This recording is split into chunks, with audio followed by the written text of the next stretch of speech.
President Donald Trump addresses the government shutdown and how it's impacting flights across the country. Starting tomorrow, most major U.S. airports are among the 40 that are targeted for flight cuts, including airports in New York, Los Angeles, and Chicago. The FAA is imposing the flight reductions to relieve pressure on air traffic controllers. White House correspondent Owen Jensen reports. Owen. And those controllers you mentioned are working without pay during the government shutdown. They have been increasingly calling off work as they exhibit signs of strain. In the Oval Office, where President Donald Trump unveiled a deal to cut costs on obesity drugs, the president is also asked about cutting air flights across the country.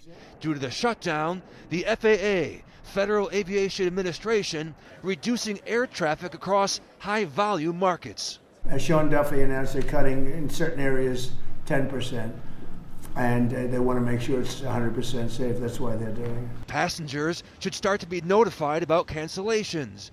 According to one industry estimate, the cuts could affect as many as 1,800 flights or upwards of 268,000 passengers per day. The FAA administrator says he cannot ignore the pressures building in the system. And we're not going to wait for a safety problem to truly manifest itself when the early indicators are telling us we can take action today to prevent things from deteriorating. Air traffic controllers believe they're being used as political pawns. We're being thrust into the spotlight on policy disagreements that have nothing to do with us. That's where the frustration comes from for myself and every traffic control in the country. And they wake up to a headline that says there's no end in sight. That leads to hopelessness. President Trump released an online video asking Republicans to change Senate rules so they can reopen the government without Democratic support. Republicans, you will rue the day that you didn't terminate the filibuster.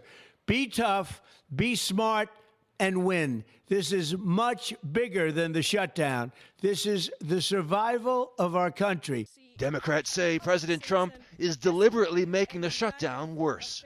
Instead of negotiating, he's trying to bully us. And we are not going to stand for it. The flight reductions coming just weeks before the very busy holiday season. And one airline recommends travelers buy backup tickets with another airline to avoid being stranded.